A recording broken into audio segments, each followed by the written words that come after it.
Very rarely do we get to do this, but a $500 draft will fill tonight. There are 3 spots open. I'm going to go ahead, get a practice draft going. I definitely don't want to hop into a $500 draft with us being a little cold. So we are going to get into the largest fantasy football tournament on the planet. Best Ball Mania, $25 buy-in, $15 million for first. Yeah, this is a tournament that I got 16th place in 2 years ago, which back then the prize pool was a little bit more top heavy. So then we only got 10,000, but if you get 16th place this year, that is good for 100K. We are in. This draft is full. Hopefully we get a decent spot, and we are at pick 5. And there's a lot to talk about in this live stream. I mean, we had a ton of preseason games happen today. We had a little too much Trey Lance, or just the right amount, depending on how you look at it. And yeah, let's go ahead. Let's talk about it. But first, let me give a shout out to everybody in the chat. Thank you for coming by. Thank you for hanging out with me. Really do appreciate you. And yes, Henry, we are going to get in the big dog. There are 3 spots up in the $500 draft for anybody that is interested. I do want to remind y'all, for the love of God, do not, and I repeat, do not get into a $500 draft if you are new to Underdog. Underdog has $5 drafts.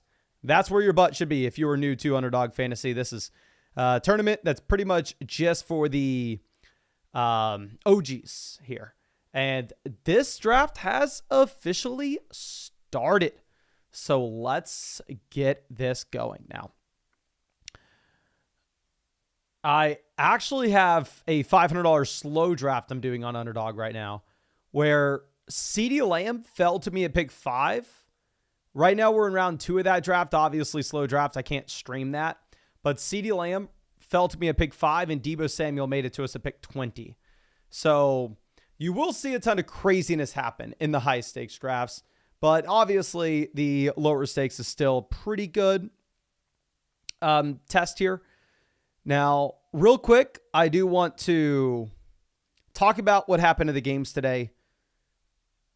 Actually, let me make my pick first. Lamb goes 2, Tyreek goes 3. So it looks like a pretty standard start so far. Let's move this down. And in the Flock League, I actually got Jamar Chase at pick 7, which I am very excited about. So Wheezy Baby on the clock. Are they going to go Chase, or are they going to go with St. Brown? I tweeted this out earlier today, but I actually am going to be moving Amon-Ra St. Brown over Jamar Chase in my rankings. I think we're going to take St. Brown here at pick 5. But yeah, with Chase not being there, I think Jamar Chase will play. Now, don't get me wrong. I see some people here saying that Jamar Chase is not going to play this season. Jamar Chase will play this year, but still, I think that there's enough weirdness to just go ahead and push St. Brown over him. So a couple different things that happened in the games today that people are talking about. Pat Frymuth is sliding down just a bit. Obviously, that's relevant for Underdog drafts. In terms of your regular redraft league, probably not relevant to even worry about Pat Frymuth, not necessarily somebody that you would even bother having on your roster. I think you can have Frymuth as a waiver wire option, or at least he's on the waiver wire in the Flock League. There are just 12 tight ends that are very easily better for him. One thing that may be interesting here is to watch what happens between Cam Akers making the depth chart. If Cam Akers, making the roster, if Cam Akers makes the team for the Houston Texans, it may cause worry of Dameon Pierce being the running back 2 on that roster. Another thing that's like, okay, well, this doesn't matter for my regular redraft league. It's maybe just a underdog implication, because I was taking a lot of Dameon Pierce in round 16, round 17, round 18. If I'm going to be completely honest with you, that just doesn't look nearly as good as it did. And then the last thing is, it looks like in New York, the Jets wide receiver core is going to be Malachi Corley, really only playing in 3 wide receiver sets, really only as the slot guy, which shouldn't be a big time surprise based off 1, where he's going now in drafts, and 2, what we saw from him in college. And yeah, similarly to what we were talking about previously, that's kind of just an underdog impact. It doesn't necessarily matter in your regular redraft league, which is one reason why I really like drafting on underdog, because those guys that are super deep do actually matter. But here, looking at this draft, we have Drake London, Nico Collins off the board 12-13. So the teams of the 1-2 turn are definitely getting a little unique here. Justin Jefferson fell down to pick 9. What is ridiculous is in the Flock League, we actually saw Corey and Badaki pass on Justin Jefferson in favor of both A.J. Brown and Garrett Wilson, which I would not recommend. I would for sure go ahead and take Justin Jefferson over both players. But definitely you are seeing just the continued trend of Justin Jefferson falling. In that Flock League, which is a redraft league, not a best ball league, you did see Jefferson fall down to pick 10. But Bills Mafia says, just realized I'm in your draft to pick 2. Hell yes, my guy. Brandon asking if we're in the Mastiff.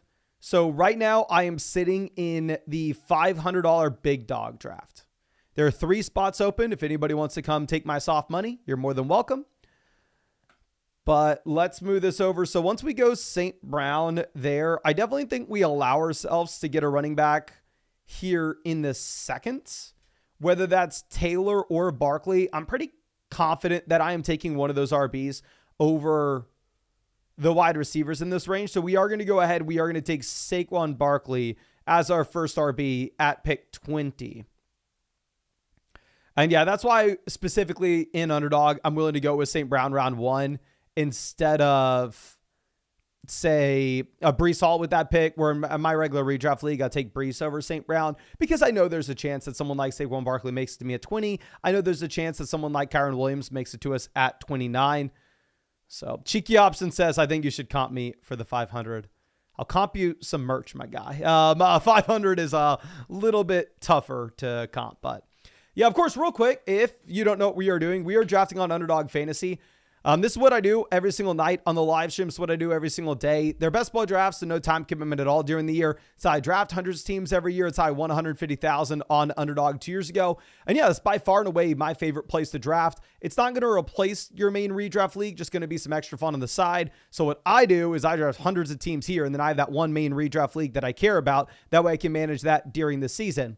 But obviously for you, I'd not recommend, if you're new to Underdog, just immediately hopping into hundreds of drafts. Instead, getting a couple drafts, get some practice in. And if you wanted to do just that, whether it's with me on the live stream, y'all know every Monday and Thursday nights, we are going to have the Flock tournament dropping. You can find that link in the description, comment section, live chat. Code FLOCK will get you hooked up with a 50% deposit bonus up to $1,000. My 2024 rankings, my 2024 draft guide, a 2024 consensus ADP cheat sheet. Code FLOCK will also get you hooked up with a Christian McCaffrey special pick'em, more than less than half a total yard.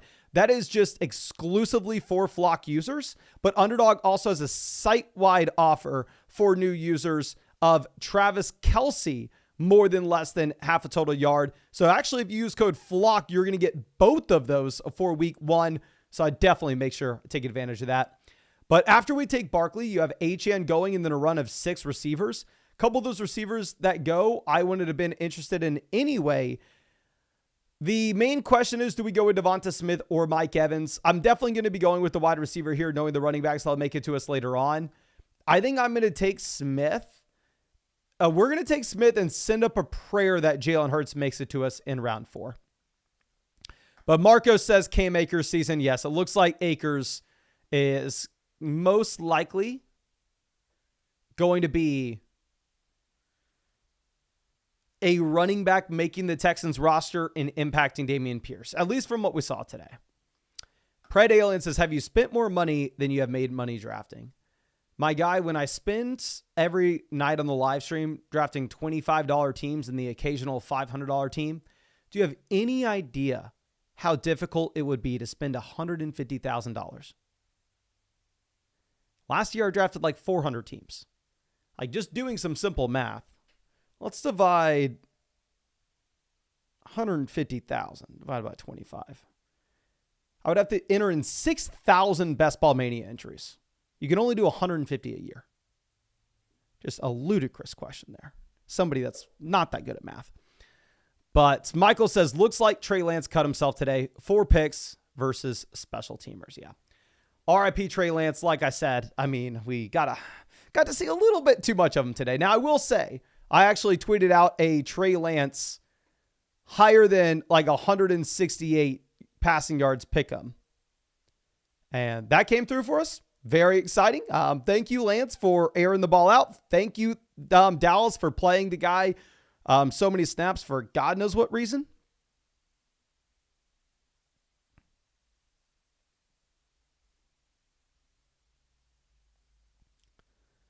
Now, Ajayi says, I mean, it was an all-time horrific performance. Oh, yeah. Could not have been worse.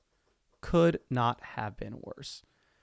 Benji says, did you already have the Flock League draft? Yeah, I guess it's probably just most people don't have Twitter, which is obviously completely fine. I probably wouldn't have a Twitter myself if it wasn't for the fact that I needed one for this. But yeah, we tweeted out the Flock draft board. I mean, there were a ton of different creators in that league with us. And we actually recorded everything, including a game and knockout for draft order. It's just a ton of fun. It should be a super fun vlog that's coming out tomorrow. And we're actually going to cover all our team there and really just all the drama with the league. It's going to be more like a reality TV show than actual fantasy football advice. So fair warning. But if you were interested in checking that out, you can find the link to that in the live chat.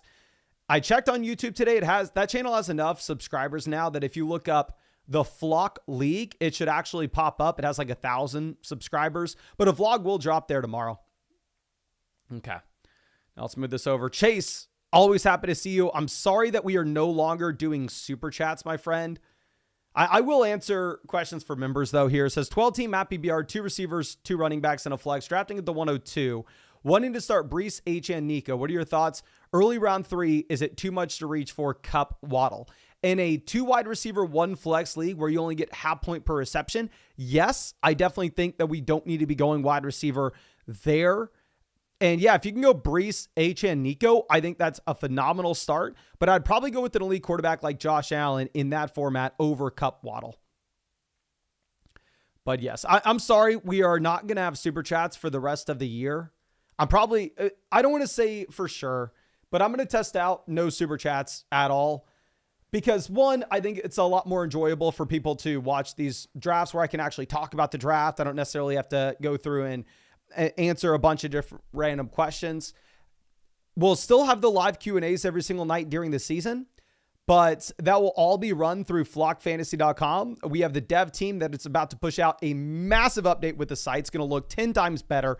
Could not be more excited about it, with a bunch of functionality where instead of you having to type out your team for a start sit question, a trade question, a review, some advice, you can just go through and purchase that question through flockfantasy.com during the season. And I can be able to answer it in the live stream, and you'll not only see it in the stream, but it'll also be DM'd to you as well. So you for sure don't miss the answer to it. So I just think it's going to be a much better overall setup than super chats are. It's going to be better for you. You're never going to miss a question. It'll be easier to ask. It'll be better for everybody watching the live stream because you can actually see the roster rather than just a tiny little bubble on the screen. And yeah, it'll be better for me because I can guarantee that I'm never going to miss anything. So yes, we're not going to have super chats anymore, most likely. But we are going to take Zay Flowers at 44. Now, my most drafted guy this year on Underdog from a dollar spent perspective has been Sam Laporta. I just have so much invested in Laporta this year. I actually took him in round 4 of that Flock League as well. So it would have been really nice to have him making it to us at 44. I know some people are going to be taking Terry McLaurin instead of Zay Flowers post Jahan Dotson trade, but my thought process is when Zay Flowers makes it all the way down to pick 44, I have to go Zay Flowers with the upside that Lamar Jackson makes it back around to us at 53. In your regular redraft league, I would not recommend you going Zay Flowers. And your regular redraft league, where it's going to be easy to find wide receiver value later, you for sure go with Travis Etienne at this pick. Okay. Now Mahomes goes, so that team at the 4-5 turn gets the worthy Mahomes stack. And let's see what this team in front of us does. They go Calvin Ridley. I think we are just going to go ahead and take Trey McBride. One thing that we have to consider is when we don't get the stack with either Lamar or Jalen Hurts, we still want to be looking for a decent quarterback that we can pair up with one of these options later in the draft. So if we go Trey McBride here, it will give us the option to go Kyler Murray at pick 77. Okay, so let's move this over. A. Gonzalez says, LOL just drafted Laporta, Kincaid, and Andrews on one team for fun. My guy, that is bad. I'll tell you that right now. Unless it's like a start 2 tight end or it's a tight end premium format, that is probably not the best. Okay. Kyle Pitts off the board at pick 56.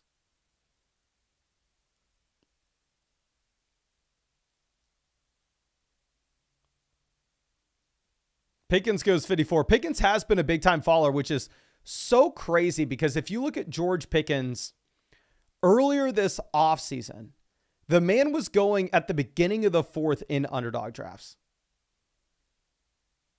And you had Brandon Ayuk trade rumors. Now it looks less likely that Ayuk's going to get traded. However, at the same time,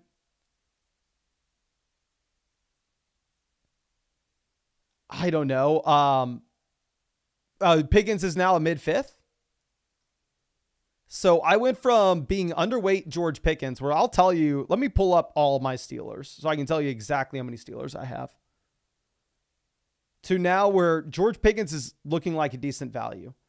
Now in that I want to remind everybody, I'm in the $500 big dog lobby on Underdog Fantasy at the moment.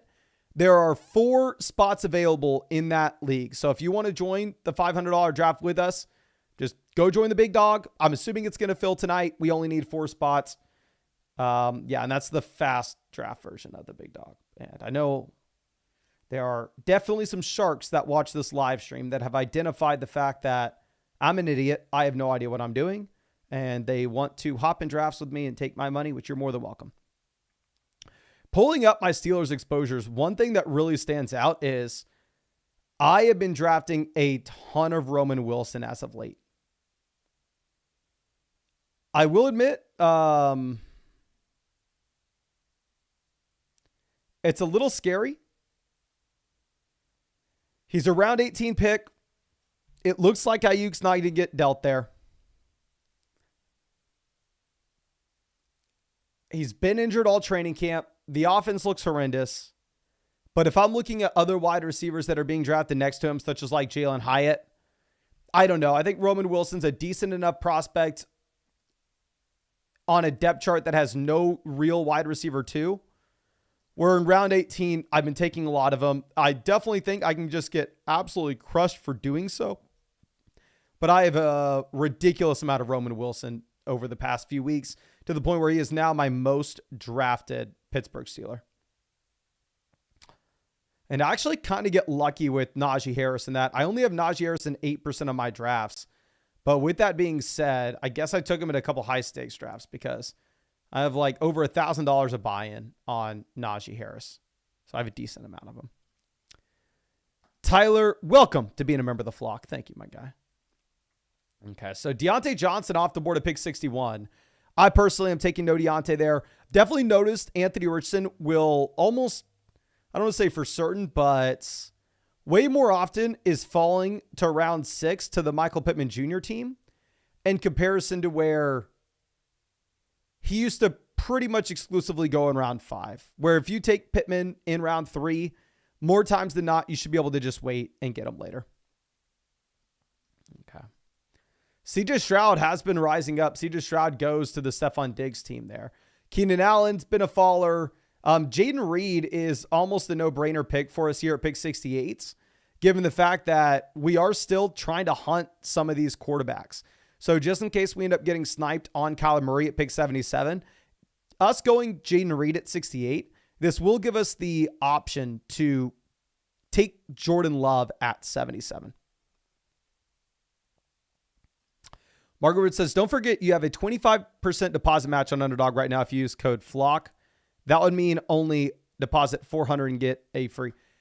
Is that true? Okay, I saw somebody tweet out that Underdog was doing, even if you had, so obviously if you're new to Underdog, you deposit anything, you get a 50% deposit match up to $1,000 on a new account. I saw people were saying on an existing account, you get a 25% deposit match. But usually if Underdog's running a promo like that, they email me about it.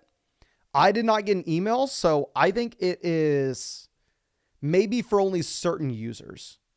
I think only certain users got existing users, that is, get the 25% deposit. Please let me know in the live chat if I'm wrong. FSC says, about to go play some pool, but had to check in with my finals opponent in the Flock League before heading out. Thank you. Good luck. And I don't know if this is Corey or if this is Danny. But regardless, y'all will see the vlog hopefully tomorrow. And yeah, I was just telling everybody here, vlog drops tomorrow. I'll send the link to the Flock League in the chat again. Super excited for it. I drafted right in between Corey and Danny in that draft. If that's Corey that sent that message, Corey is the guy I was talking about earlier that's freaking nuts, took Garrett Wilson over Justin Jefferson. I had some funny things to say about that in the vlog you'll see tomorrow. And Danny on the other end, we sniped him on Nico Collins. He's been begging me to trade him Jamar Chase for Breece Hall, but I haven't made up my mind to do it yet. But Hollywood off the board at pick 75. You actually have Ferguson going pretty early here. So pretty much everybody that was drafting with us this past week was super excited about Jackson Smith and Jigba. I'm sure if y'all watch the live streams with me bringing people on, I'm not the biggest JSN guy, but when we get sniped on Kyler Murray, and when it looks like Gibbs is healthy, I think maybe we just go ahead, take JSN, take another wide receiver going into year 2 to pair up with both Zay Flowers and Jaden Reed. And FSC says, appreciate you, Cheeky. And Mason, you know exactly. That has to be Danny. That has to be Danny. Send me Breece Hall for Jamar Chase. You know you want to. You know you want to. Okay. Yeah, it has to be Danny. But let's move this over. Country Connected. Long time member of the flock says, yo, went with the 0 RB strategy. Got Jamar Wilson, Olave Smith, McBride in a 12-team PPR format. Running backs, Najee, Montgomery, Brian Robinson for Jaleel. Full PPR league. I like it. Specifically if we're able to start 4 more wide receivers. My own draft in that flock league actually looks very similar, where I went extremely heavy on wide receiver at the gate. I just took a bunch of kind of whatever upside shots at running back later that may or may not turn out to be anything. We'll see if they do, but the reason I did so was it's a league where I can start 4 wide receivers. It's 2 wide receivers and 1 flex. If that's not your format, I'm probably a little less excited about it. Okay. Let's move this over. So Raheem Mostert off the board at pick 82.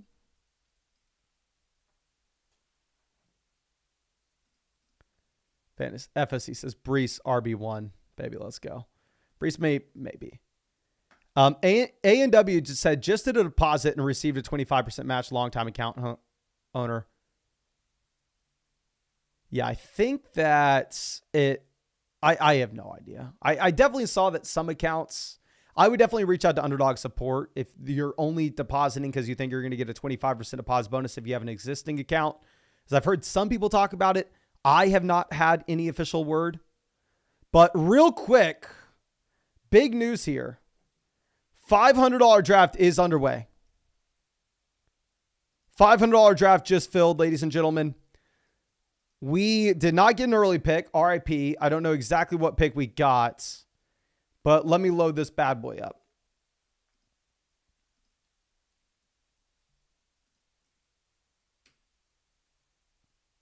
We are in here.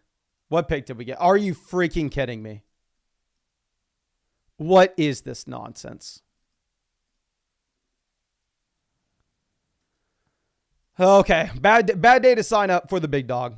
But let me run through this real quick. This is the big dog on Underdog. This is a $500 buy-in, $1 million prize pool. I actually won this tournament 2 years ago. Back then, it was only a $250 buy-in though. And first place was 100,000, not 200,000. But yeah, I've won this tournament. I came close to winning it 3 years ago as well, which would have been crazy if I could say that I'm a 2-time winner, but that's what this season's for. We're winning it this year, yet again. Let's go ahead. Let's either light this $500 on fire or let's hopefully get lucky and have a decent team here. We'll see. Okay. Bijan off the board. That other draft, we took Zamir White as our RB2.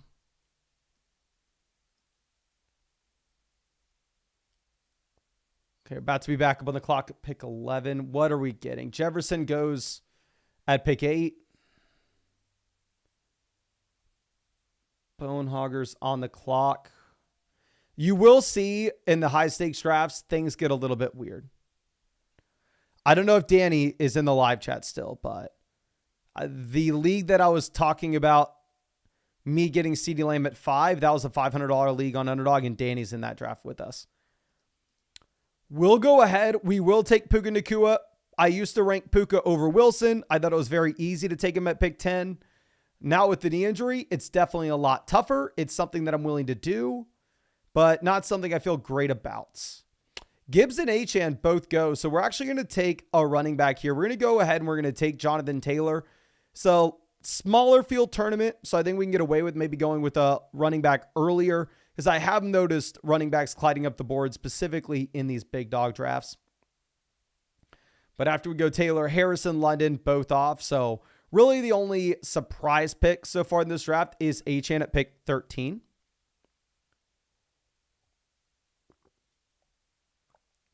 That other draft, we sadly got sniped and we're not able to go with Jordan Love. So we're going to take Brock Bowers and call it a day at tight end. Okay. And real quick, if you have not done so already, hit that like button, ladies and gentlemen. I mean, we have live streamed for pretty much almost every day for like 100 days now.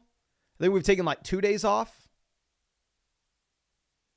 But we are just streaming pretty much every single day. Make sure you go down there, hit that like button. Okay, Cooper Kupp goes 21. Jalen Waddle off the board at 20.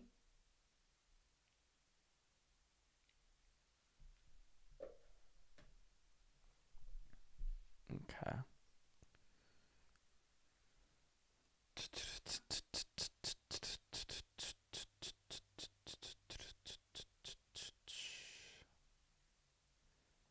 Smith off 25. Coward goes 24.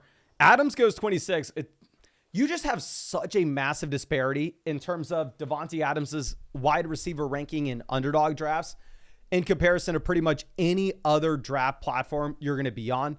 Like, obviously, underdog wide receivers pushed up across the board, whereas ESPN, Yahoo, you are going to see great wide receiver values in the middle rounds. But on your ESPN, Yahoo, even sleeper drafts, there Devontae Adams goes in the middle round too, whereas it's a common thing to see Adams fall to round 3 in these drafts. Which, based off how bad his offense is, I honestly kind of agree. I think Devontae Adams shouldn't be taken where he is in ESPN, in Yahoo drafts. And it's surprising because obviously I've been saying I don't really like Malik Neighbors at his cost, given his offense, but like, I would rather take Adams in round 3 than Malik Neighbors in round 2. I think that they're both in very bad offenses. Devontae Adams, we know he's really good. Malik Neighbors, we think he's really good. Neither option has a lot of competition in their respective offense. So I don't know. I would rather have Adams in round 3 than Neighbors in round 2, personally. Okay. So let's move this down. Pittman has been a faller just with the disappointing play of A-Rich. So let's see what Willie decides to do. Goes Wilson and Harrison here.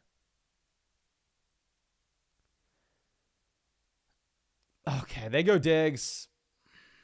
Do I just have another draft of Laporta? I don't.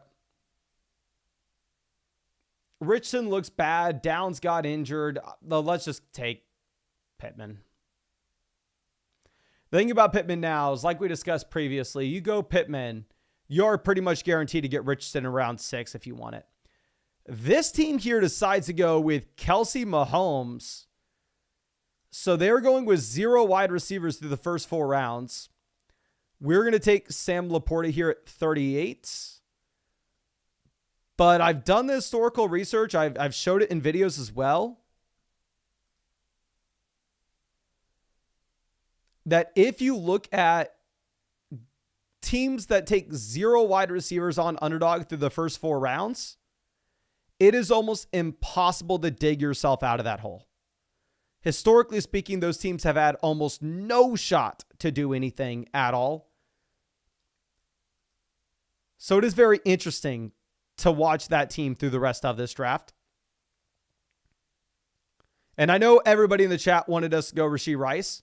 I think you could make an argument for Rashee Rice for sure over Pittman in a redraft league. My thought process is there were a decent amount of these drafts on Underdog that Rashee Rice went in round 6. Rashee Rice went in round 7.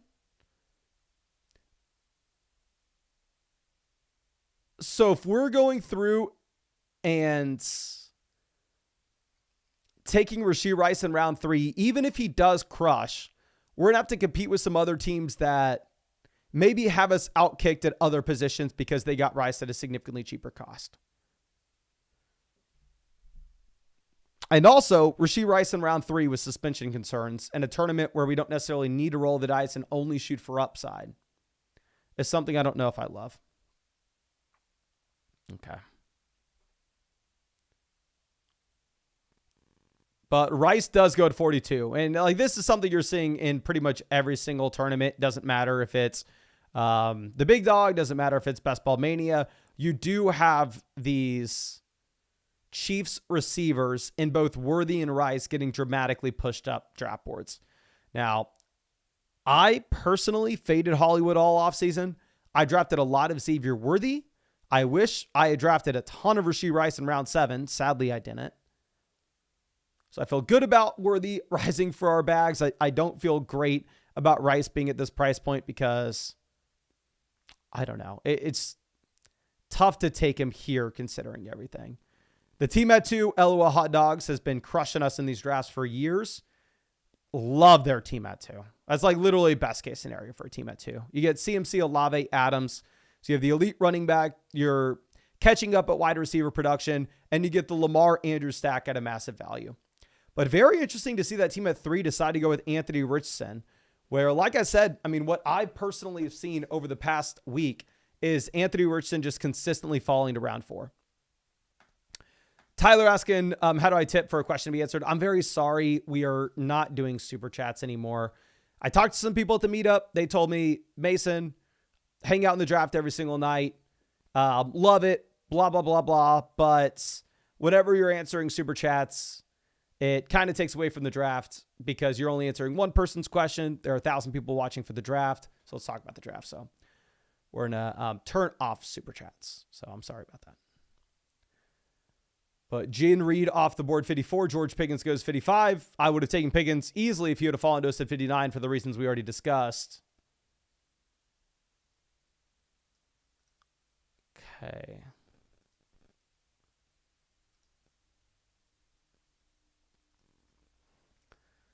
Jared Cook off the board. So right now at running back, we have Jonathan Taylor. Wide receiver, we have Puka, Pittman.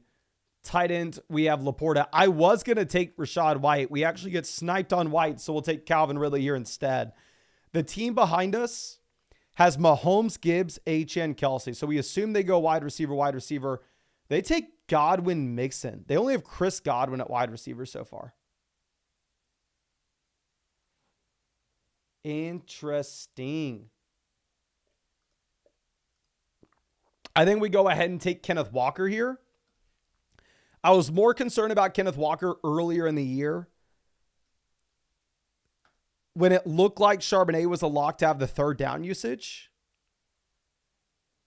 Where based off what this new offensive coordinator has come out and discussed with, as I think I said Rachaad White. I mean Zach Charbonnet if I said Rachaad White, sorry. But with what he discussed with how good Walker is as a pass catcher, it seems like Kenneth Walker, may actually be the guy out there on third downs, which if that's the case, that is just freaking massive. Okay. Rome off the board at pick 64. Keenan goes 65. So this is very interesting to see Rome over Keenan at this point.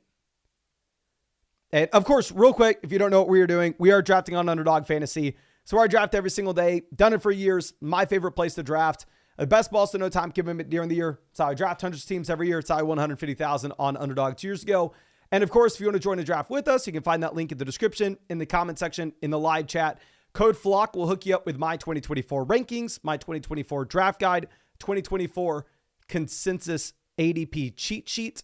Plus, Code FLOCK will give you an exclusive Christian McCaffrey pick'em only to Code FLOCK users. And I believe Underdog's also at the same time running a Travis Kelce special pick'em more than less than half a total yard for new users before NFL kickoff. So you'll get both of those with Code FLOCK, the 50% deposit match, all my stuff, and you'll be able to hop into some drafts with us, which we are doing every single night. You do need to be in one of these states, though, if you want to get into a draft with us. You can see the map there. Okay. Now, Christian Watson off the board at 69. I have noticed both Stroud and Kyler rising. Like we saw in the last draft, typically you could easily get Kyler Murray in round 7 in years past on Underdog. We took Trey McBride in round 5. We did not get Kyler making it back to us in the other draft, which was very sad to see. Here you have another team taking Kyler Murray unstacked at pick 6. So this is just a more common trend at this point than what you thought you'd have to deal with previously.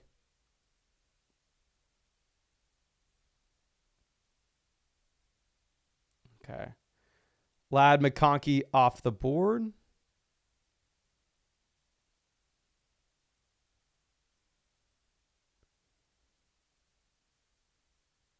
Pick 73.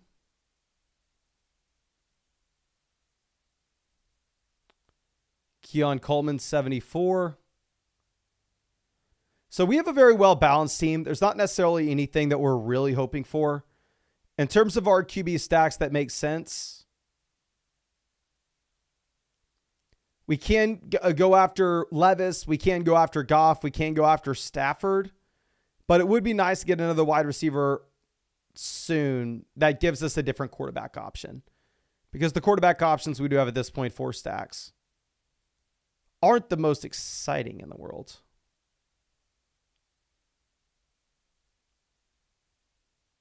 Okay, James Conner goes.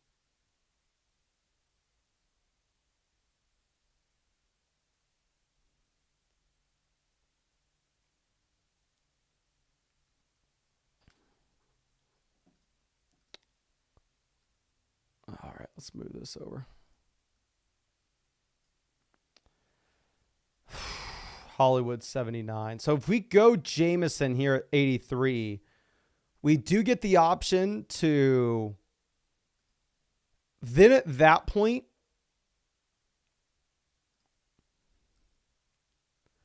go with Jared Goff later in the draft and stack Jared Goff up with both Jameson as well as Laporta. One thing that we really need to consider is the team that's drafting after us only has Chris Godwin at wide receiver. So I'm going to be operating under the assumption that the team after us would for sure go Jameson Williams if we let him go. So I'll take Jameson here at 83. And yeah, the team after us, you assume has to go wide receiver. They take DeAndre Hopkins as one of these guys. And let's see where they go with the other.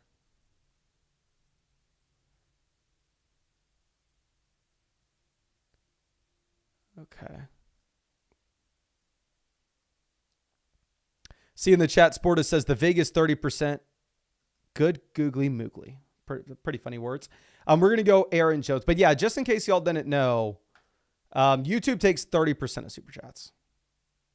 YouTube takes a super high percentage, which I used to think like way back in the day when I first started on YouTube, that is extremely unreasonable. Then I thought of everything that YouTube allows. I was like, I don't know. That's what they want to do. Well, who's going to stop them? All right. Now, what do we want to do? That other draft, we're going to go with an unstacked Stafford. What the hell can we do?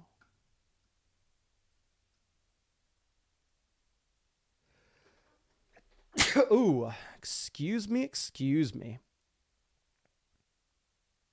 Okay. The draft, we're going to take Thielen, keep pounding, and we're going to target Bryce Young later on. Okay. Artem says Twitch is 50%. I know Twitch takes 50% on subs. Does Twitch take 50% on donations?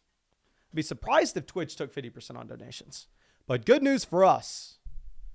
Since we built out the software for everybody to link their fantasy football teams, actually build out start-sit questions, build out trade questions. Literally, I've had 3 developers working on this all offseason. Should come live very, very, very soon. I gave them the deadline at the end of this month, so prayers that it happens. It should be a significantly better setup than only the little bubble in the corner where y'all are trying to type out your teams and let me know who you have, league settings, blah, blah, blah. And I'm going to be able to give you a way better answer. Actually seeing all the information should be a lot easier for you. Should be easy for me to never miss it. Easy for you to never miss it because I'll answer it on live stream and it will actually get sent to you directly as well. So I think we'll build out a much better system than the Super Chat system. And also, since it'll be on flockfantasy.com, I have to pay developers and not to pay AWS fees, but I don't have to pay 30% to YouTube. Okay. A-Rod says the website's awesome. I was checking it out earlier. The website has a bunch of like valuable stuff on it. It just looks like it was built in like 2015, but we hired a actual designer in Europe that's been working for us for about 3-4 months. And we've gone through a whole redesign, and that redesign should be live by the end of the month. And I'm telling you right now, if you think the site's good now, the reason I haven't been promoting it a lot is because 6 days from now, it is going to be phenomenal. It is going to be beautiful. But we are about to be up on the clock. One thing that we have to consider is the team after us only has Chris Godwin, DeAndre Hopkins, Romeo Doubs. So the team after us, more likely than not, is not going to go wide receiver. Is not going to go running back. They are at least mixing in one receiver. Now, personally, I don't think that actually has an impact because now that Curtis Samuel's gone, I don't really care about taking Dontavian Wicks here. I don't care about taking Shaheed here. I don't care about taking Lockett here. So instead, we are just going to go running back. We'll take Javonte. Kelly says, what's up, Mason? So no super chat all season with start-sit questions.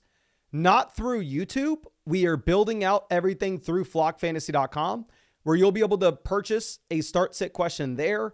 I'll be able to see your actual league settings. I'll be able to see all your options. I'll be able to see your waiver wire options, and I can give you a much better answer. And how we're building it out on flockfantasy.com is it's going to pop up the entire screen. I'll be in a little corner like I am now, rather than just a little bubble. I'll actually fill out your starting lineup for you. Whatever start-sit question you have, I'll fill it out. I'll send it to you through our software so you can go to flockfantasy.com, see the answer, and at the same time, you can see me in real time answering it on a live stream as well.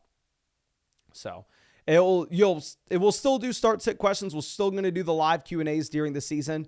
It's just going to be a much better system in terms of much easier and a lot better to watch on stream as well.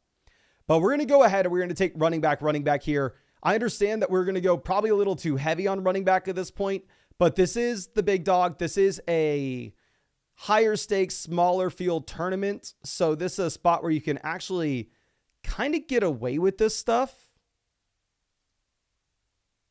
And we should hopefully be able to find a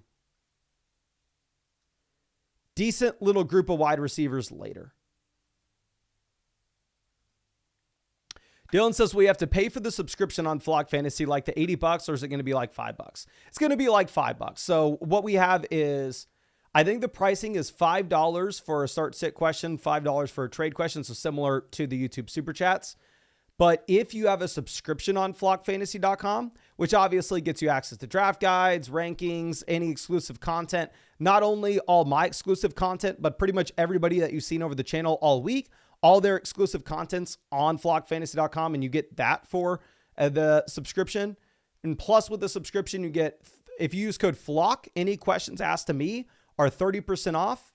And you could ask, there are going to be 3 different categories. There'll be a start sit question, there'll be a trade question, and then there'll be a full-blown roster review. And actually, if you sign up to flockfantasy.com with an annual Mother Flocker subscription, every year, yours truly will break down your fantasy football team for you, whether that's in a live stream or a podcast. I'll look at it, come up with suggestions, grade it, the whole 9 yards.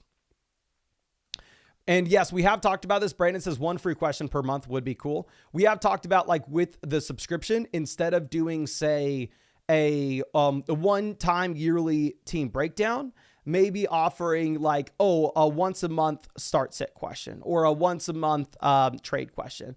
But everything's built in the back end with like these vouchers that are attached to subscriptions. So there are a bunch of different ways that we're going to be able to build on it. We have those 3 developers working. So it should be really nice. I'm excited about it. Okay.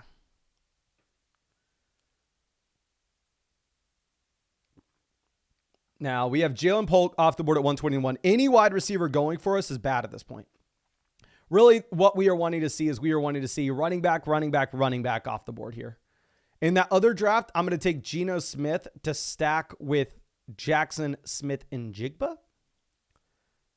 Definitely whiffed on the quarterbacks I was really excited about, but it is what it is.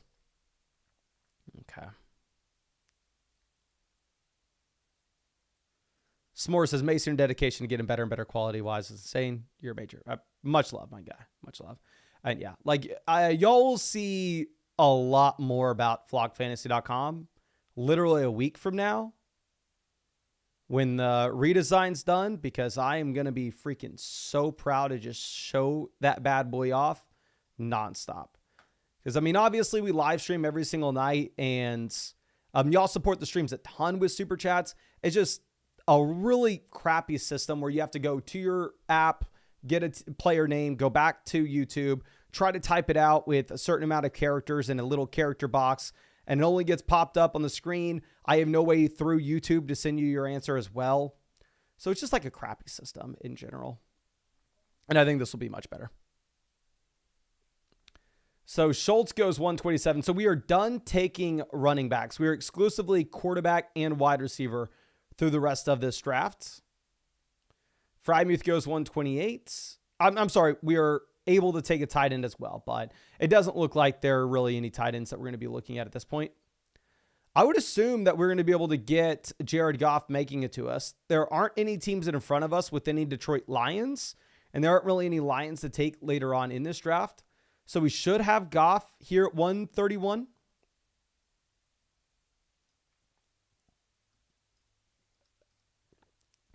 That's exactly what happens. We get Jared Goff as our QB1. And yes, in a very high stakes draft, we just continue to invest more into this Detroit Lions offense. Please, sportsbooks, be right. Please have the Lions as the second highest scoring offense in the NFL, or just the top 5 scoring offense in general this year, because I have a ton of these guys. And then we need to go and follow it up with a wide receiver. So we are going to take Darnell Mooney here as our wide receiver 5. So at this point in this draft, wide receiver, we have Puka Nacua, Michael Pittman Jr., Calvin Ridley, Jameson Williams, and Darnell Mooney.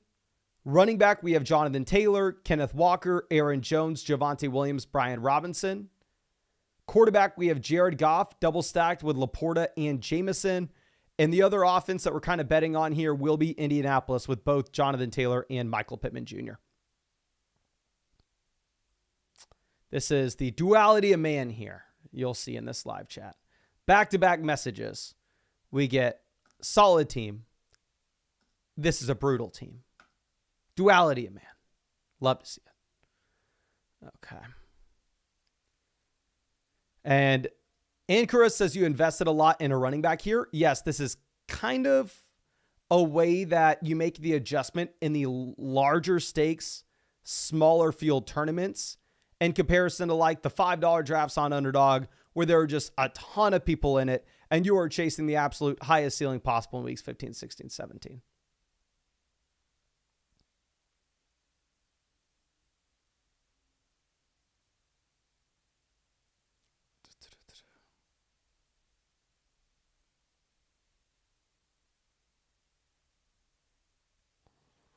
Charbonnet off the board, pick 142.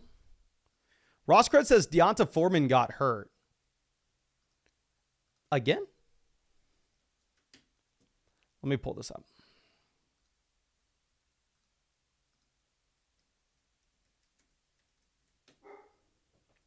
Okay, real quick. Foreman walk into the locker room for the Browns. Browns can't afford an injury to Deonta Foreman. Foreman walking slowly to the medical tent with assistance from the Browns medical staff. So, yeah, not good. Definitely helps out Jerome Ford. Where if Foreman was playing at the beginning of the year, I mean, what you'd assume is, I don't know, that he kind of splits the backfield with Ford. Where Ford maybe gets the third down work, Foreman gets the first and second down work. Where Foreman's out, it's a little bit easier to be excited about Jerome. Artem says, when is Chubb coming back? We'll see. We'll see. I'm sorry. Well, by 1 second, when I say we'll see, it means the dog's going freaking nuts in the other room, and I got to figure out what's going on.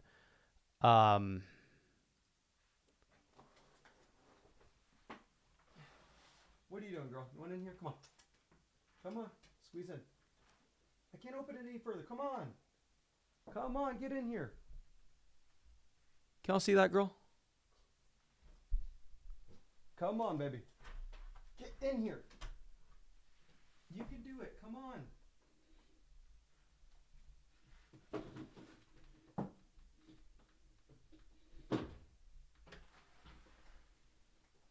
That was a bigger deal than it needed to be. Sorry about that. Okay, so we are coming back up on the clock. I do want to remind y'all, we cannot take another running back in this draft. This is a draft where we are exclusively looking QB, wide receiver, tight ends. Komet has just been a massive, massive follower through the preseason here.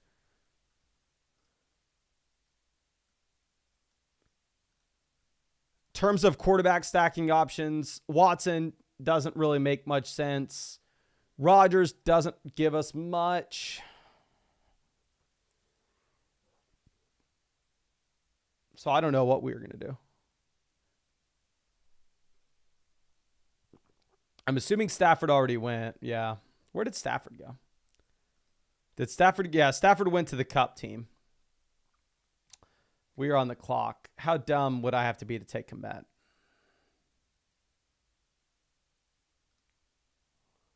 Or an unstacked Watson. We're going to take an unstacked Watson.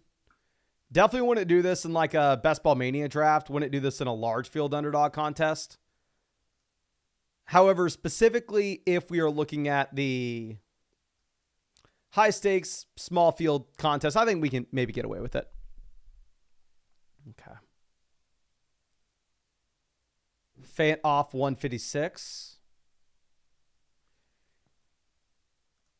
Okay, what are we going to do here?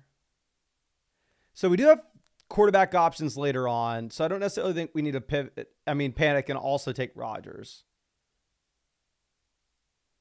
Obviously, as we've already mentioned, Komet's been a massive follower this offseason. The Gerald Everett usage is extremely concerning. So you probably shouldn't take Cole Kmet here. But when we're to the point where Noah Fant is going off the board before Cole Kmet, I don't know. I think we can maybe get away with just pulling the trigger on him. Okay. Brandon asking if we're doing another Best Ball Mania after this. Yeah, we can do another Best Ball Mania draft after this if y'all want. Just go ahead, hit that like button if y'all want another draft.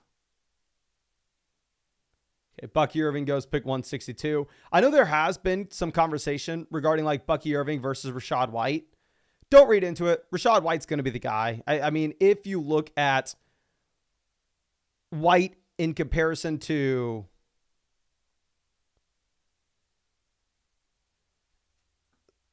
say, I don't know, any other running back in fantasy for the workload he had last year and his age, he's probably the cheapest guy you were going to find with that profile.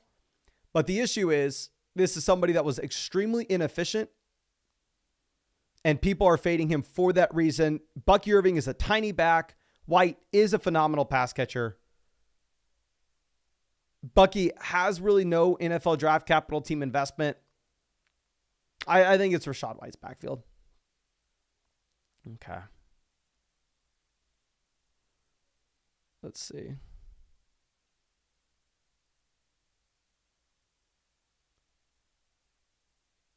Let's move this over. Bateman off the board, 167. Jalen McMillan goes 166. NY Nick says you passed on Douglas. In terms of I passed on DeMario Douglas?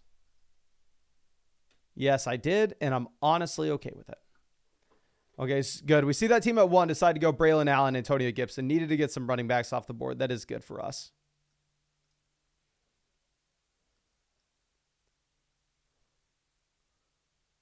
Okay, Conklin off the board, 170. Likely goes. Once we take Komet and we have Laporta here, I think going tight end to pick 38 and 158 would mean that in a regular underdog tournament, you're just done taking tight end. You're not going to pull the trigger on another. Specifically in the big dog, where it's a it's a smaller field. I think you could potentially get away with it if you really wanted to go ahead and take a third tight end. But if we were to do so, it wouldn't be till late in the draft. And that other draft in round 18, I'm really considering taking Roman Wilson. I need to seek some help to stop taking Roman. Okay, so quarterback here, a couple different things we can consider. One, if Rodgers does fall to us at 179, which he does not, never mind. That was an interesting discussion until it wasn't. 179, do we have any Minnesota players? We do have Jones. So we could go Levis, and if Levis doesn't make it to us, we could go Sam Darnold's. Levis to pair up with Ridley, Darnold to possibly make an argument to pair up with Jones, primarily just needing some quarterback points in here so we advance, of course. Okay.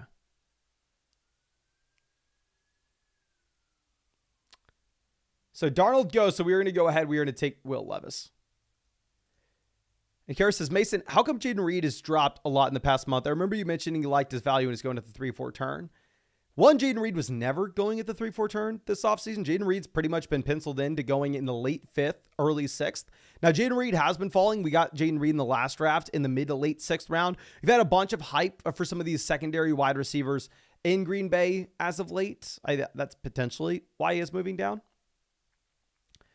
Now, I understand, yes, Quentin Johnston is a horrendous wide receiver. As a rookie wide receiver, Quentin Johnston went out and only scored 75 fantasy points with nobody else on this depth chart healthy outside of Keenan Allen, with one of the best quarterbacks in the league.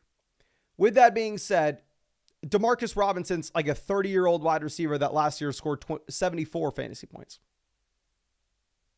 That has Puka Nacua and Cooper Kupp on his roster.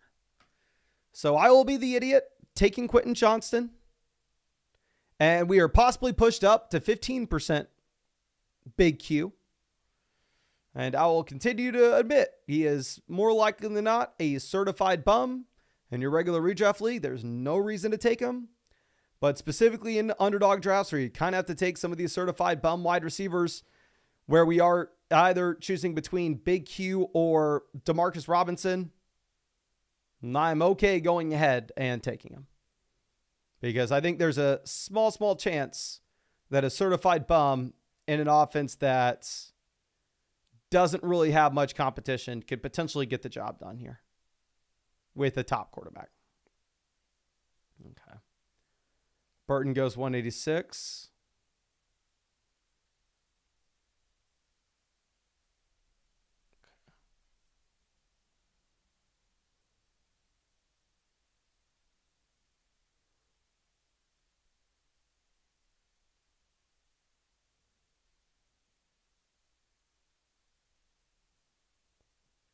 Nick's off the board 187. And yeah, I will let y'all know how much Quentin Johnston I have, because like we saw previously, I had 14%. Now I wouldn't be surprised if it was up to 17. I'll show y'all real quick if you can see. 13% Quentin Johnston. There you go. I'm pretty sure y'all saw that.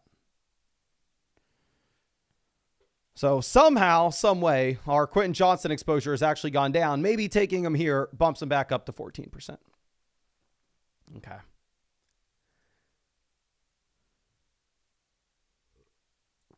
And I'm fine with it at this price tag, to be honest. Now, a player that I can't even pronounce his name off the board, pick 193. Justin Fields goes 195. We're done at quarterback, though, when we have Goff, Watson, and Levis.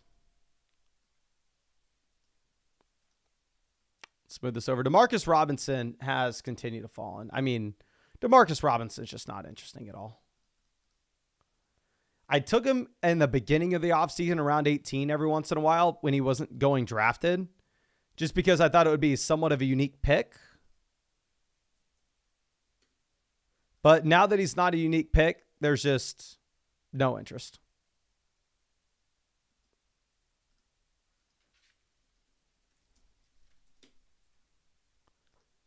Okay. Luke McCaffrey off 199. And when the wide receivers are kind of this gross, once we get to this portion of the draft, I am okay in taking a third tight end. Actually, I don't know. We're going to go Tyler Boyd to pair up with Levis. Boyd has been somebody that's been falling down draft boards now that it looks like Hopkins is not really going to be missing much time. Benny says, who's your most drafted player that you're not proud of? The guy that I don't know if I have him in a high percentage, but I have him in a high dollar amount. I've taken him in a few high stakes drafts, is Roman Wilson. Not too proud of, and honestly, I'm going to take him here as well. Roman Wilson is the perfect example of somebody that I am not proud of taking, but in round 18, where I think he has a clear path to be the wide receiver 2 in this offense, where a lot of these other guys, we can say with a lot of confidence at this point of their careers that they're probably bad. I don't know if we can say that about Roman just yet. So we'll go ahead and we will take him here. And let's move this over. We're going to hop in another underdog draft, and we will get in Best Ball Mania. Now, I do want to remind everybody, I know we just did a $500 draft on Underdog. I've done this a very long time. I'm sponsored by Underdog Fantasy. If you are new to Underdog, do not immediately hop into a $500 draft. There are lower buy-in leagues that I definitely think would be a lot better for you. Go get in a $15 marathon. Go get in a $5 puppy draft.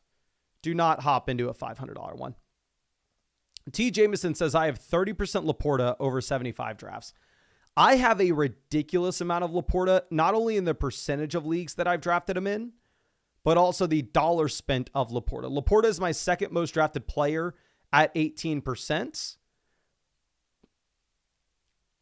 But if I sort by dollar spent, he is my fourth most guy. Sorting by dollar spent, it looks like I took Kendre Miller and a couple high stakes drafts, or Kendre Miller, sorry, which is not super exciting.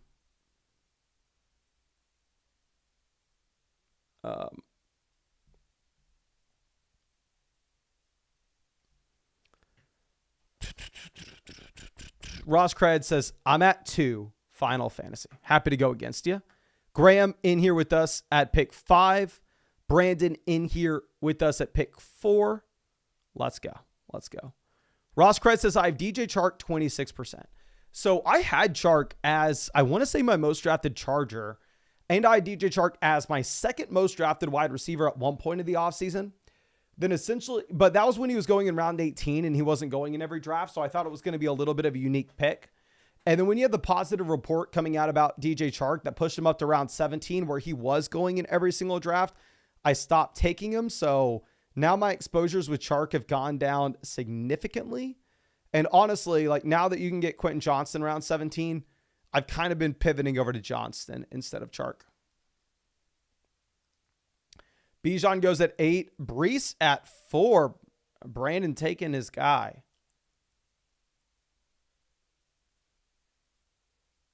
Okay. We'll go ahead. We'll take Garrett Wilson.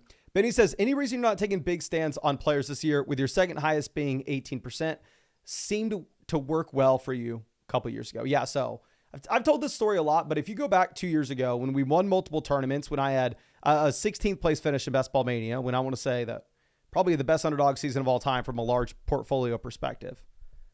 My most drafted player was Jacob. Second most drafted guy was Mahomes. Then it was like Waddle after that. Like my most drafted, and then Kenneth Walker. My most drafted guys were like all the league winners. But I know I'm an idiot. I know I'm going to get things wrong all the time. So I always cap myself at 20% for my most drafted player. 2 years ago, it hurt a ton. Last year, early in the offseason, before he got traded to Dallas, at the end of drafts, I couldn't stop taking Trey Lance. And if you looked at all the historical data, I thought he was going to be a starting quarterback. Even if he was bad, I thought he had rushing upside. But I capped myself at 13%. So I ended up not crushing capped myself at 20%. So last year I ended up not crushing myself by taking Trey Lance. So whenever I'm drafting this many teams, just from a portfolio management perspective, the stance that I have taken, because I understand I'm an idiot and I'm going to get things wrong all the time, is I cap myself at 20% for any individual player. Sometimes it will help. Sometimes it will hurt. But I don't know. I know I'm stupid. I know I get things wrong. So the last thing I'm going to do is go out there and take Sam Laporta every time I'm on the board in the middle of the third round. And then all of a sudden I have 50% Sam Laporta, and he either gets injured or maybe I was wrong. People were right. And you see touchdown regression. This Lions offense isn't as good as it was last year. And all of a sudden Sam Laporta just gets absolutely crushed. So I don't know. It's just a personal preference kind of thing. I don't think there's a right answer or a wrong answer for how you should manage your exposures with the guys that you like the most. For me, I just am not that confident with myself, and I know I'm an idiot, and I know I'm going to get things wrong. So the last thing I want to do is go all in on one player, and my entire season's ruined that way. I'd rather my entire season get ruined because I go all in on not taking Kyron Williams and Puka Nacua and can't win a single tournament last year because of it. Trustlock, happy to see you. Thank you for coming by, my friend. And yes, Trey Lance, a masterclass today. Shout out Trey Lance. Yes, now it says Trey Lance could be good for rushing upside in fantasy. If Trey Lance is a starting quarterback, similar to what I say with all these rushing quarterbacks, whether it's Jaden Daniels, whether it's Anthony Richardson, no idea if they're going to be any good from a real life perspective. Now with Lance, we're pretty confident we can say he's going to be bad based off the sample we've had. But if they're starting in real life, they are going to crush just because they are rushing the football from a fantasy football perspective. So yeah, if Lance was a starting quarterback for a team, he would be somebody that I'm taking in these drafts probably pretty aggressively. Not necessarily because I think it'd be good, but just because I think he would run the ball a ton. Okay. Now, yeah, there's the Trey Lance is Dunskies, ladies and gentlemen. I mean, I just brought up Trey Lance as an example, but as soon as Trey Lance got traded for a day 3 pick, you can go through and you can say, okay, yeah, he's done. His career's over. Best case scenario is career backup.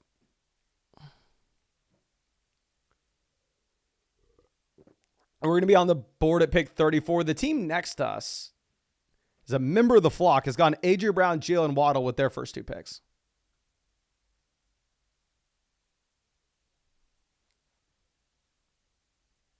Okay.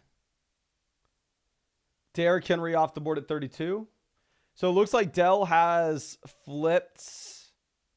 I'm for sure going to go Stephon Diggs here. I think Stephon Diggs plays in 2 wide receiver sets for Houston.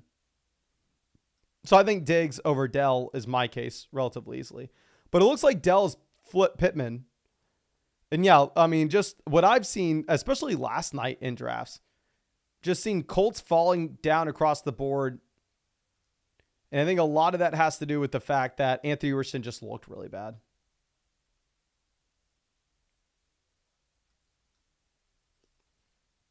Okay. That team at the 3-4 turn decides to go bully quarterback with both Laporta and Kelsey. So they're going to make sure I don't get another Laporta team. Hurts doesn't make sense. I think we can go ETN if we want.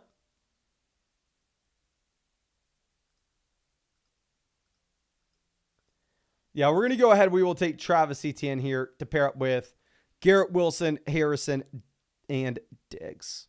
I think we give ourselves the flexibility to go with these running back values in the middle rounds when we start 3 wide receivers in a row.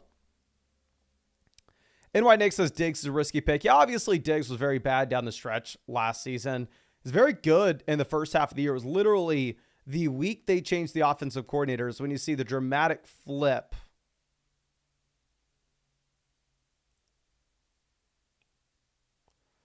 So I don't know, but I'm completely fine taking Diggs over Dell with the expectation that Diggs is in 2 wide receiver sets and that he's playing with one of the best quarterbacks in the NFL. And maybe it was just an offensive coordinator thing last year in the second half of the season for Diggs.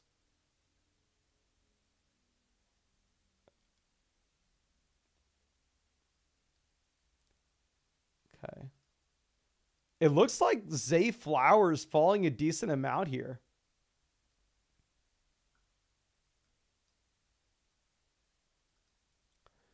Yeah, I think in the last draft, we took Zay Flowers at 44 and he falls to 44 here again.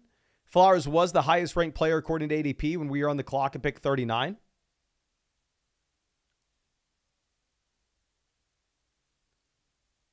Really interesting to see that.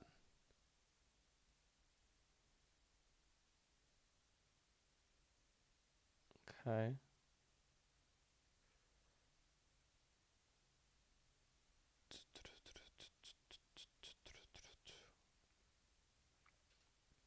Jacobs goes 46. Jacobs, one of my most drafted guys on Underdog this year. Yet again, we're running it back. Great situation. He's going to catch the ball. High scoring offense. Ton of red zone looks. So I'm fine with it. Lamar goes a 47. It looks like that team there may end up getting Lamar Andrews. I just can't believe how common and how easy it is to get Lamar Andrews on the same squad.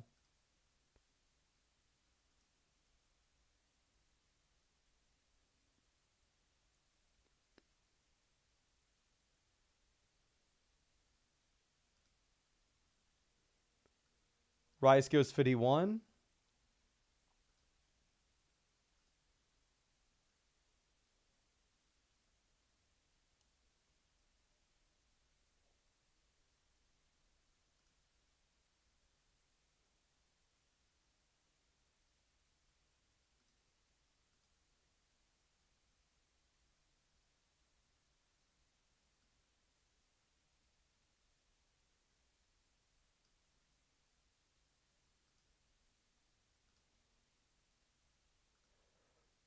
Okay, what are we going to get here?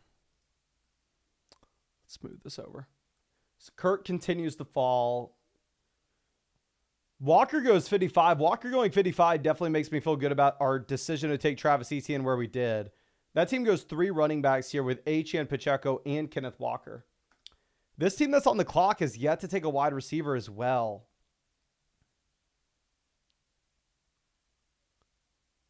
Yeah, that definitely makes me feel very good about our decision to go Travis Etienne over Zay Flowers where we did.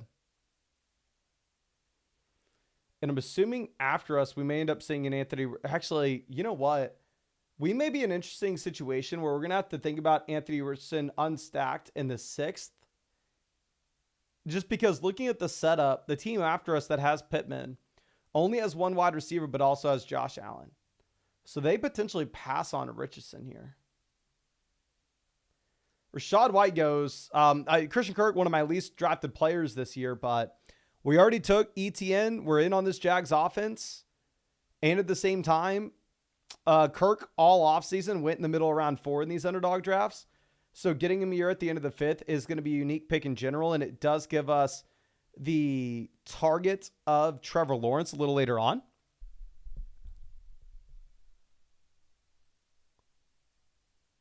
Okay, Chris Godwin goes 59. And that team at 60 has Puka, Nico, Kelsey, Laporta. They go CJ Stroud at 60 to pair up with Nico Collins.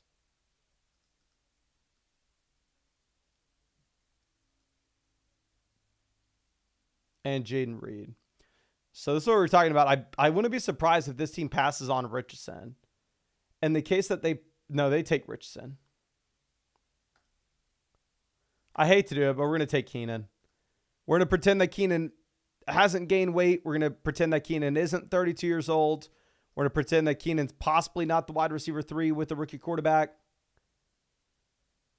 Because if you look at this setup, yeah, Keenan Allen was a 5th round pick all offseason. So the combo of these 6 guys throughout this entire tournament probably just simply doesn't exist, which is something I'm definitely thinking about as we go through with this. Chris says, now you're stuck with Lawrence. Yeah, I mean, with this team, we can go ahead if we want. We can target, if Kyler makes it to us at 82 somehow, we get Kyler. We can go Caleb with Keenan. Obviously, we want Lawrence with Etienne and Kirk. And we have Rodgers with Wilson late. So we have a bunch of different quarterback options. And, of course, if you don't know what we are doing, we are drafting on Underdog. This is where we draft every single day. We've drafted here every single day for years and years and years. Their best balls to no time commitment at all during the season. It's how I draft hundreds of teams every year. It's how I won $150,000 on Underdog 2 years ago. And if you want to get in a draft with us, you can find that link in the description, in the comment section, in the live chat. Code FLOCK will hook you up with a 50% deposit bonus up to $1,000. Plus, you'll get my 2024 rankings, my 2024 draft guide, a Christian McCaffrey exclusive Flock pick'em, more than less than half a total rushing yard for week 1. And Underdog also has a site-wide special. If you are new, you will get a Travis Kelce special pick'em, more than less than half a total yard. So if you use code FLOCK, you're going to get both of those for week 1.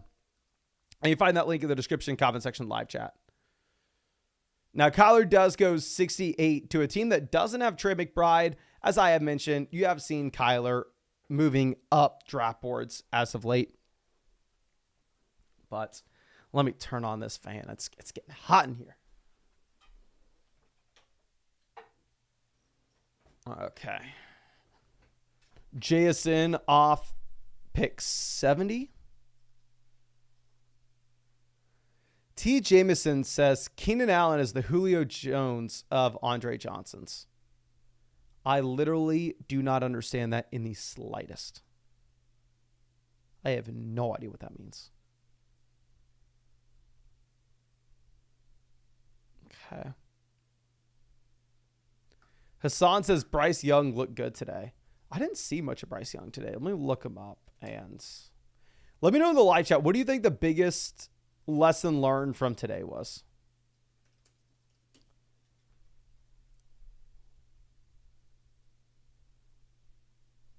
All right, so I'm watching video every snap from the Panthers' first drive versus the Bills. Young looked good on that one. Young looked good there.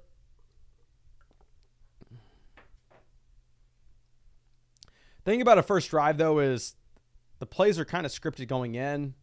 They're the plays you practice through the week. So I don't know how important that is.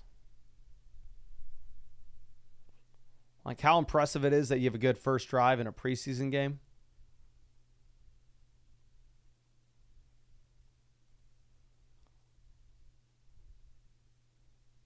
God, Bryce Young just looks so small. That's what it is.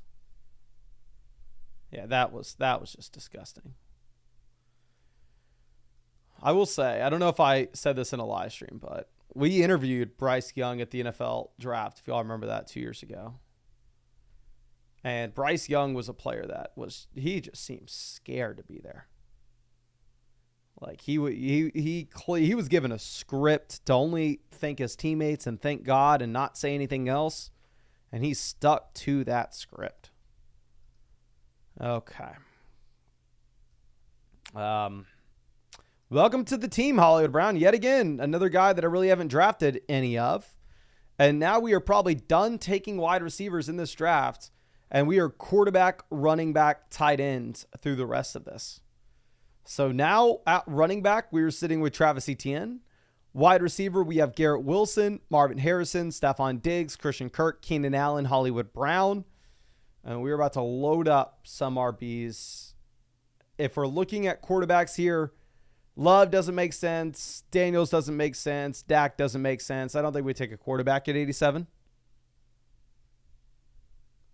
Okay. Jack says, you're right, and it hurts to hear as a Panthers fan. This was the best this team has looked. Yeah, I will be interested. I need to find the updated sportsbook win totals by week to see if the Panthers are still in the bottom 5 offenses and projections of total points scored. We'll go ahead. We'll take DeAndre Swift at 87. Looks like the 2 offenses that we are really going to be in this draft will be the Chicago Bears and the Jacksonville Jaguars. Well, we'll see if we can figure it out. Okay. Jameson off 88.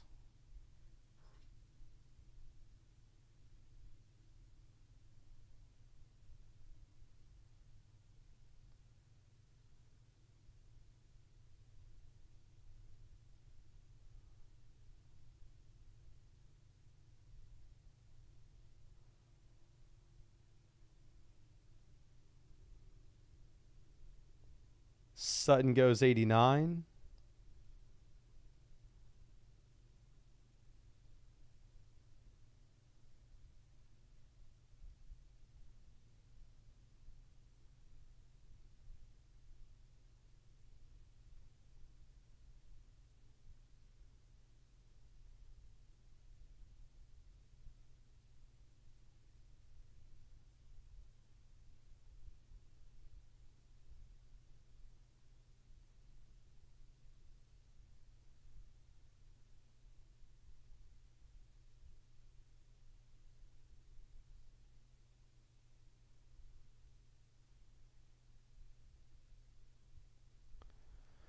All right. For us at this point, we just really want to see wide receivers get drafted. I mean, this has been a draft where you've seen wide receivers pretty much fall across the board.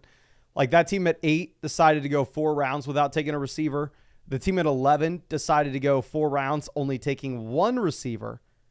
I mean, on both those teams too, you can even expand it. That team at 11 through 7 rounds only had Pittman and Godwin. And the team at 8 through 7 rounds only had Ridley and Keon. So this has definitely been a draft where wide receivers haven't gone as you'd normally expect. Nolan says, does anyone know the name of the channel with the redraft league stuff from the other guys? It's the Flock League. I'm not going to grab the link again. I need to find a way to find the link easier.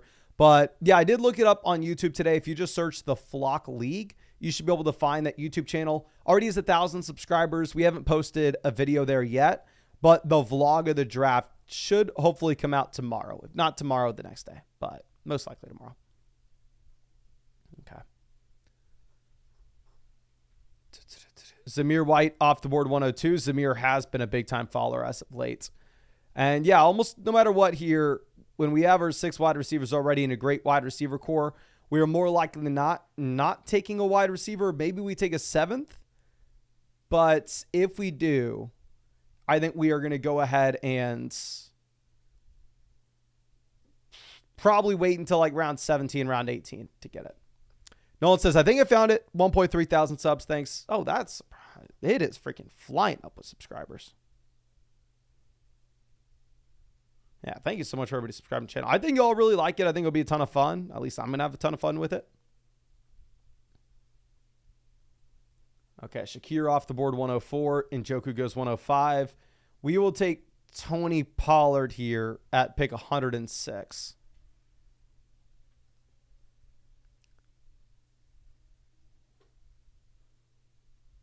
And yeah, I think Pollard's a relatively easy pick here in comparison to the other running backs that are on the board.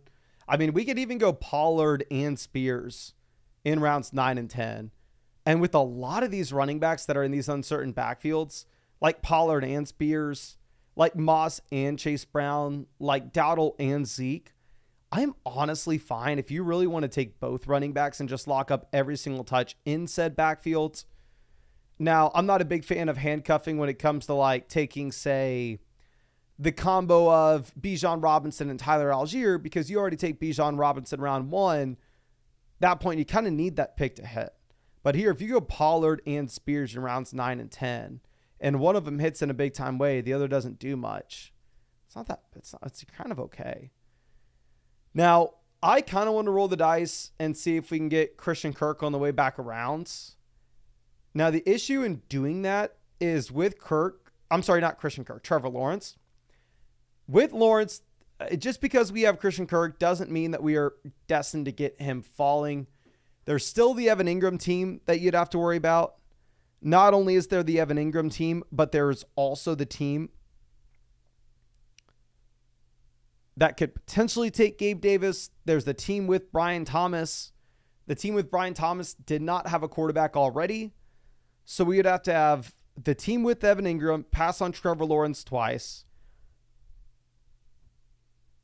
The team with Brian Thomas pass on Trevor Lawrence twice.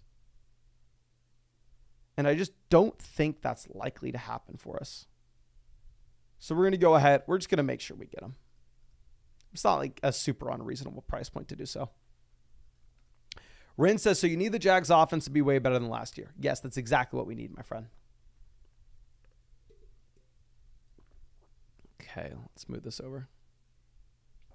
Raphael says, I'm calling it now. Bryce Young is going to be the Steph Curry of the NFL.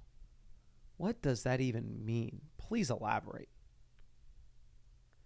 Trav Snow says, I was taking Lawrence if you did not with the pick after. Yeah, I figured we had no shot to get Lawrence on the way back around.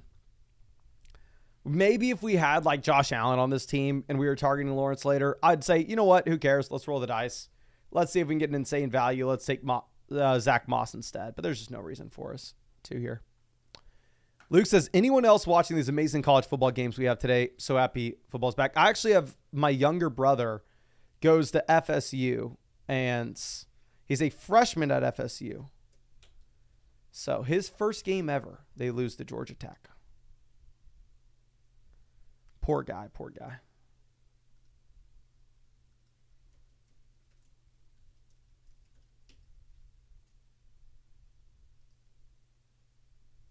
Okay.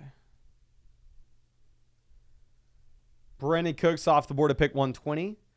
Cooks has no impact for us. Let's continue to see these wide receivers go. Please take more of these guys for me.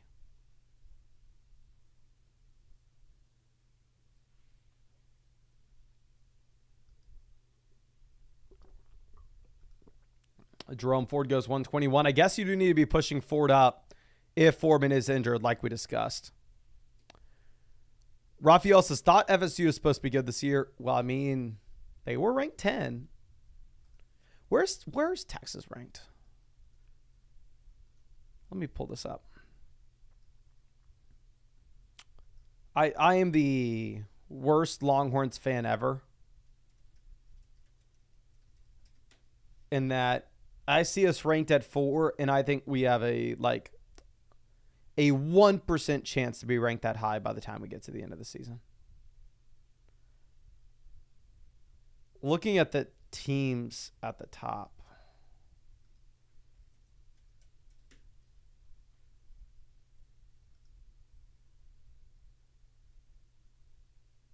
So many of these are SEC teams.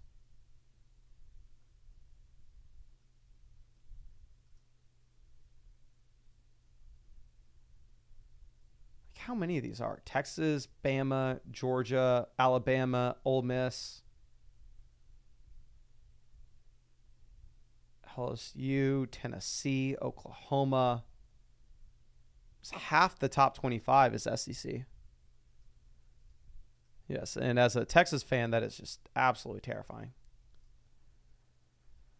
Okay, so we don't have any Lions, so this probably here isn't a draft where we're thinking Jared Goff. I know who I want to be going with. We'll see if we get him.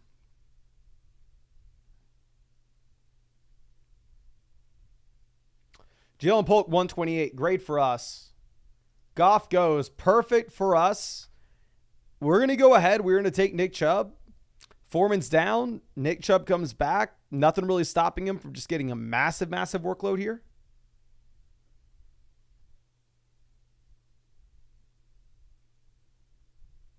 And then on the way back around, quarterbacks, neither Herbert or Cousins will be in play. I think we can take him in round 13 if they were to fall there, but for us to reach on him in round 12 with no stack probably feels bad. Okay.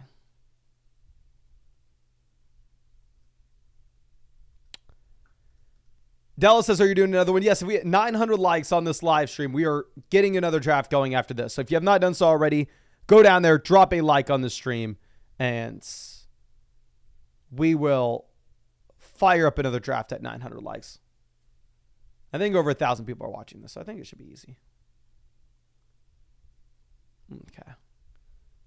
Now, Algier off the board, 133. Trey Benson, no-brainer pick here at the cost. The hesitation I have with Trey Benson is specifically adding him to a team where we take Nick Chubb. Because if we look at the timeline of Nick Chubb and Benson production, Nick Chubb should not be a factor at the beginning of the season, but hopefully gives us an elite ceiling at the end of the year. Trey Benson should not be a factor at the beginning of the season, but hopefully will give us an elite ceiling at the end of the year. So having both of these guys on the same squad, not necessarily the most exciting thing in the world.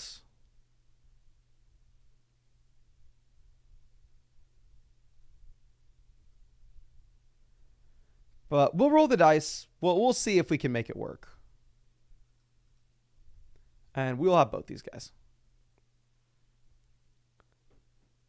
Okay. Realm says, do you have at least one share of each quarterback? I will let you know the quarterbacks that I've drafted the least on Underdog right now. Let me pull this up.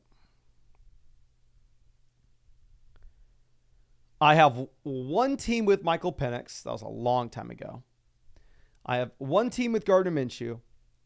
I have 2% of my drafts with Bo Nix. 4% of my drafts with McCarthy, RIP. 4% of my drafts with Derek Carr. 6% with Mahomes. 7% with Love. 7% with May. 7% with Hurts. 7% with Stroud. And then the rest of these guys, I have an 8+. Actually, oh no, that's sorted by entry fees. Sorry. Let me go draft percentage. I have 2% Darnold's. I took him in a high stakes draft though, so he's higher than that. 4% Russ, 5% Lawrence, 6% Fields, 6% Baker, 6% Mahomes, 6% Bryce Young, 6% Daniels, 6% Stafford. And everybody else I have in 7% more. My most drafted quarterback in the moment is Jared Goff. We are apparently Lions. I'm a Lions fan this season, which Lions fans and I haven't exactly seen eye to eye over the past few years. But I don't even know what's the Lions saying. Panthers have keep pounding. What's the Lions? Okay. Yes, I still need a tight end. We're going to take 3 tight ends here. Should have some okay options later. Kirk Cousins off the board at 150. So Aaron Rodgers will for sure be in play for us. Looking at the teams after us, they have no Jets though. So if we want Rodgers, more likely than not, we'll just go ahead and take Rodgers in the 14th. Are we done at running back? Yeah, we're probably done at running back. Actually, no, that team there at 12. Actually, I don't know.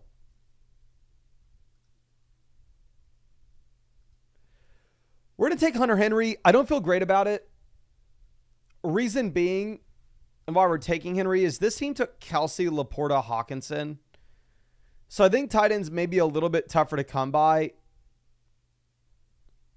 This team has Josh Allen, Anthony Richardson. They're for sure not taking another quarterback. This team only has 4 wide receivers. We kind of assume that they go wide receiver. And they don't have a potential Rodgers stack. So I think we go Hunter Henry, worried that the team at 155 or 158 would take him. And then we still get Rodgers making it to us at 159.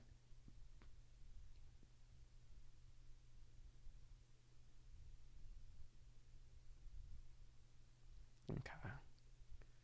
Jalen McMillan.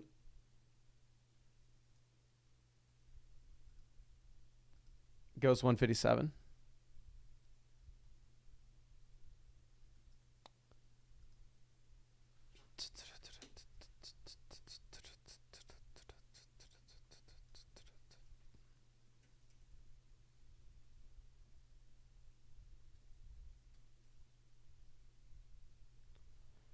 Yeah, we're going to go ahead. We'll take Rodgers. We'll pair him with Garrett Wilson. Don't think we're going to think too much about it.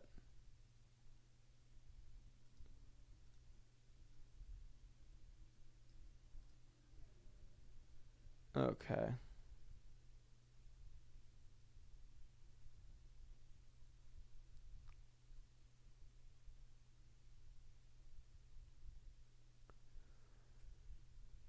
Cash says, how do you feel about Dobbins? Kind of a forgotten running back.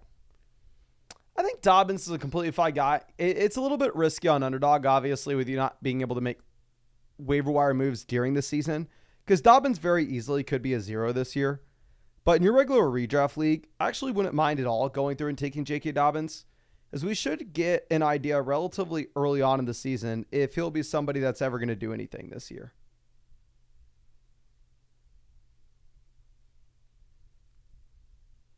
So I like the idea of taking Dobbins.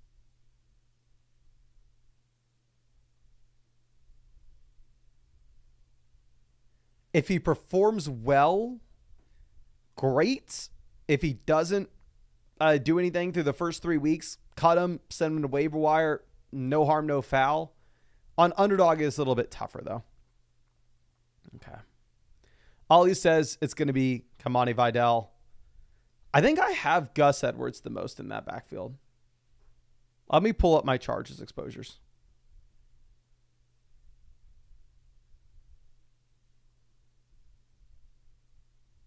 Okay.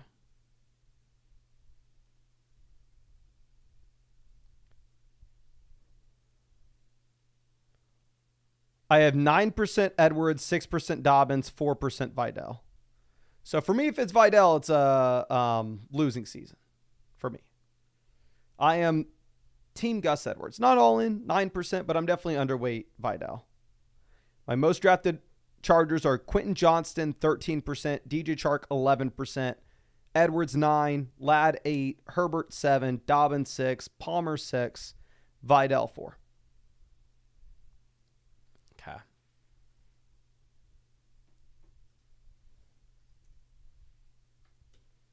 Now, Greg Dortch off the board at pick 170. Just keep these receivers a-coming. Yeah, Sticky Ricky makes it to us. Don't tempt me.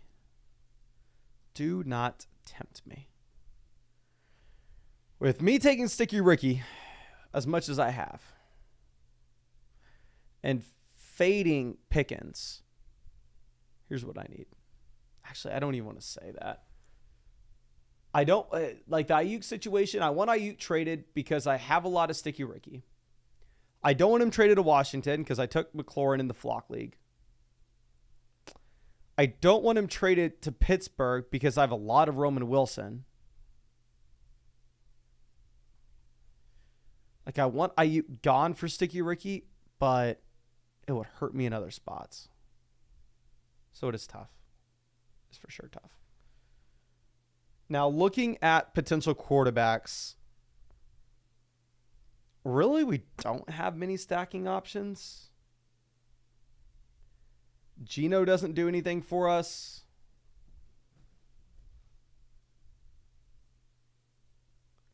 Yeah, we don't need a running back.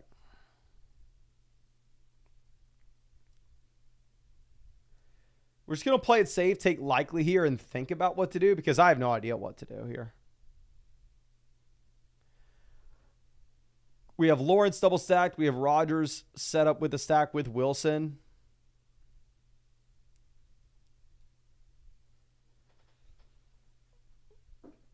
Could go with an unstacked Darnold. Could go Bo Nix and look for a Bronco a little later on.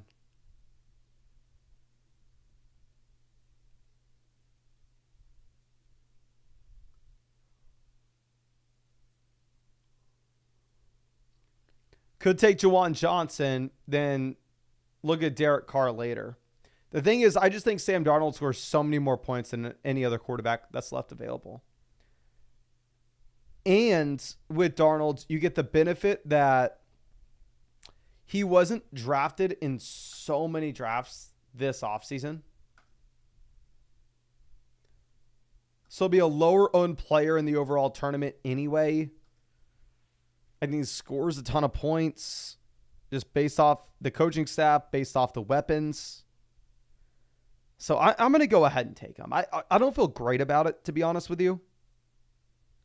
But we're going to do it. We're going to do it.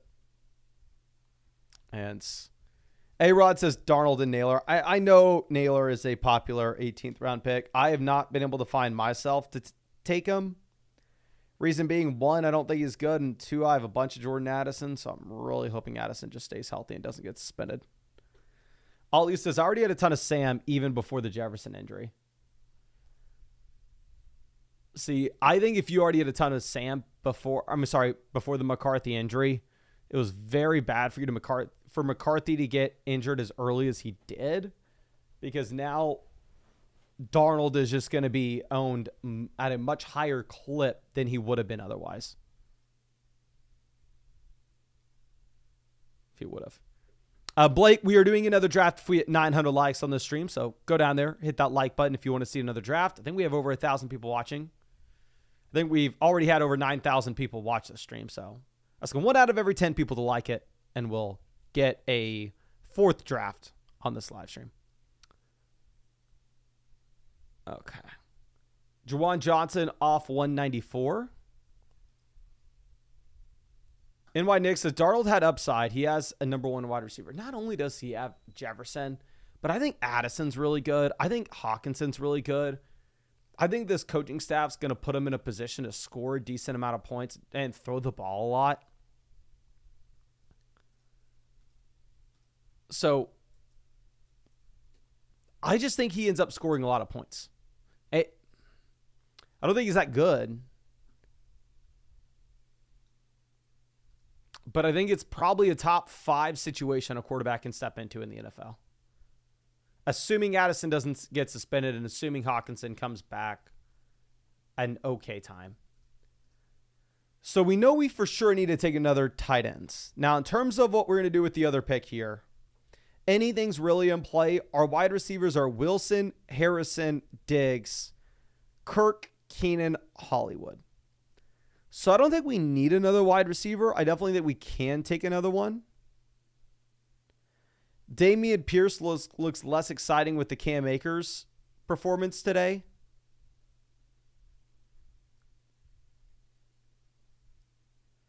All the tight ends are about the same at this point. Minshew off at 200. Minshew is another good example of somebody that's going to be low owned in the overall tournament. So I haven't drafted much Minshew, but I probably should mix him in a bit. I just have no idea who to take. Literally no idea.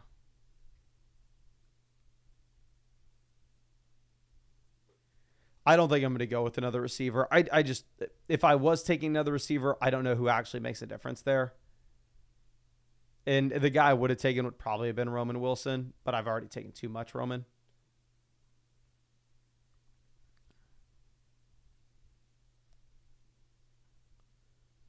And then we're going to go Kraft and Roschon in this draft. We'll just take the guy with the higher ADP for the time being. We'll take Roschon, and then we'll get a tight end later, whichever guy that ends up being. But I'm okay with the team. I think it turned out to be pretty decent. But this will most likely be my last team of this draft. Of course, I'll be live tomorrow. I'll be live the next day. The next day, we actually have a flock tournament dropping on Underdog, which is super exciting. But yeah, if you want to hop in a draft with us, like I discussed, this is best ball, so there's no time commitment at all during the year. And if you use code FLOCK, you're going to get a 50% deposit bonus up to $250. You're going to get my 2024 rankings. You're going to get my 2024 draft guide. We'll get a 50% deposit bonus up to $1,000. Plus, you will get a Christian McCaffrey special pick'em more than less than half a total yard. A Travis Kelce special pick'em more than less than half a total yard as well. You just need to be in one of these states if you want to draft on Underdog. But thank you again, ladies and gentlemen. I really do appreciate you. And I really hope I get to see you out with the live stream tomorrow night.